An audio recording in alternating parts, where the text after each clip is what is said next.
ایک شہید کی ماں، جوان بیٹا اس کا دنیا سے گزر گیا، کہتی ہر شب جمعہ میں قبرستان جاتی تھی اور 4 گھنٹے یہاں تک کہ صبح کی اذان ہوتی تھی بیٹے کی قبر پہ بیٹھی رہتی تھی، قرآن پڑھوں، زیارت پڑھوں، حدیث پڑھوں تاکہ میرے بیٹے کو راحت ملے۔ ماں تھی، اس کی روٹین بن گئی، ہفتوں کے ہفتے گزر گئے، لیکن یہ شب جمعہ بیٹے کے قبر پہ جاتی، دعائیں پڑھتی۔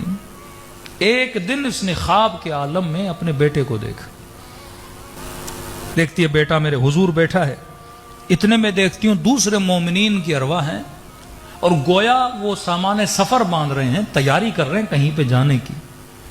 تو میں نے بیٹے سے پوچھا میرے لال یہ سب کہاں جا رہے ہیں؟ کہا ماں یہ سارے وادی السلام جا رہے ہیں۔ ہر شب جمعہ اللہ مومنین کی ارواح کو وادی السلام بلاتا ہے۔ کہا ہے کیا وادی السلام میں؟ کہا یہ سب علی کی ملاقات کو جا رہے ہیں، کہا یہ سب امیر المؤمنین کی ملاقات کے لیے جا رہے ہیں۔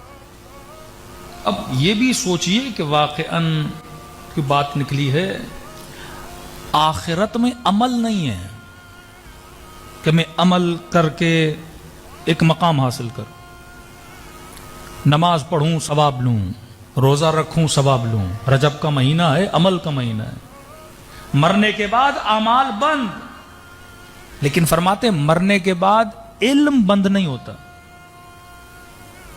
یعنی جو ادنا سے ادنا ترین درجے میں بھی ہے اسے یہ اجازت ہے کہ وہ علم حاصل کرے، اور یہ علم کہاں سے ملتا ہے؟ محفل محمد اور آل محمد۔ اب یہ تو نہیں کہ انا مدینۃ العلم وعلی بابا، وہ صرف دنیا میں نہیں، یہ علم کا دروازہ عالم برزخ میں بھی ہے، یہ علم کا دروازہ میدان محشر میں بھی ہے۔ تو کہ بیٹا کہاں جا رہے ہیں؟ کہ اماں سارے وادی السلام جا رہے ہیں۔ کہ میرے لال تو کیوں نہیں جا رہا؟ کہ اماں علی نے بولا ہے جب تک ماں ہے ماں کے پاس رہنا۔ کہ اماں تیرے ادب کی وجہ سے میں نہیں جا رہا، اب ماں کو منع بھی نہیں کر پا رہا، ماں ہے۔ کہ آپ کے ادب کی وجہ سے یہ ماں نیند سے اٹھتی ہے۔ اس دن کے بعد اس نے راتوں کو بیٹے کی قبر پہ جانا چھوڑ دیا کہ میں اپنے لال کو علی کی زیارت سے محروم کیوں کروں، کہ میں اپنے لال کو کیوں محروم کروں امیر المومنین کی زیارت سے۔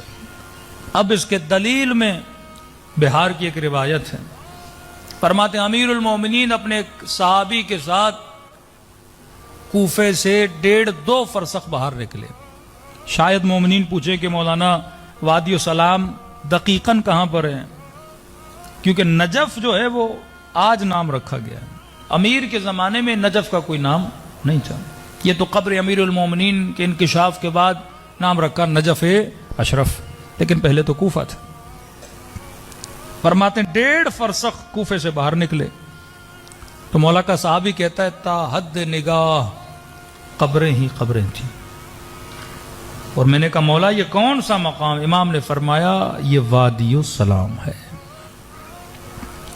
کہ بس قبرستان میں داخل ہوئے اور علی نے سلام کیا السلام علیکم یا اہل لا الہ الا اللہ، اور سلام کرنے کے بعد علی نے کلام کرنا شروع کیا، کہ باتیں کرنے لگے، میں خاموش کھڑا رہا، گفتگو اتنی لمبی ہوئی کہ میں تھک کے بیٹھ گیا، بیٹھنے کے بعد کئی گھنٹے گزر گئے، بالآخر مجبور ہو کے میں نے کہا یا علی آپ بھی بیٹھ جائیے، میں بھی بیٹھ کے تھک گیا ہوں، مولا اتنے گھنٹے کس سے کلام کر رہے ہیں؟ امام نے فرمایا میرے صحابی اگر تیری آنکھوں سے خدا پردے ہٹائے تو حلقاً حلقہ تو گروہ گروہ لاکھوں مومنین کو دیکھے جو وادی السلام میں بیٹھے ہیں اور میں علی تقسیم علم کر رہا ہوں۔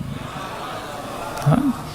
فرمایا ہر شب جمعہ، جب بھی شب جمعہ ہو، وہ انبیاء ہوں، وہ اولیاء ہوں، وہ صالحین ہوں، وہ سارے وادی السلام میں جمع ہوتے ہیں۔